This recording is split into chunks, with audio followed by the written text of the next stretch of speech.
তো দুপুরে চলে এসেছি প্যান্ডেলের মধ্যে। তো কোথায় ভোলা বাবার প্রসাদ সেবা করতে, তো তোমরা চলে এসো আর হর হর মহাদেব করে প্রসাদ খেতে চলে এসো। সবাই নিমন্ত্রণ আছে তো সবারই, তো চলে এসো গ্রামবাসী কুটুম বাটুম সব চলে এসো। আত্মীয়রা সবাই আমি চলে এসেছি, বসে গেছি। আর এত গরম লাগছে না, আর গরম গরম লুচি সবজি সব গরমই আছে। আর প্রসাদের মধ্যে আছে লুচি, বুন্দিয়া, বাঁধাকপি ডিংলা মানে কুমড়োর সবজি আর ডাল, বুটের ডাল।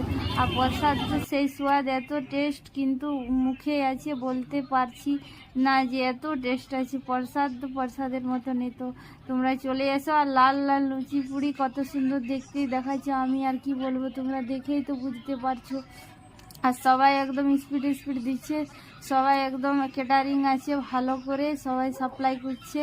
আর আমি এখানে প্রসাদ সেবা করতে বসে গেছি। তো দেখে নাও আমার পাতা লুচি আছে, ঝিঙা লুচি আর বাঁধাকপির ঝাল ডাল। আর সবাই আমার হয়ে গেছে অনেকেরই সেবা করা প্রসাদ, আর আমি এসেছি সেবা গ্রহণ করতে প্রসাদ। তো তোমরাও এসে যাও বাড়ি বাড়ি থেকে।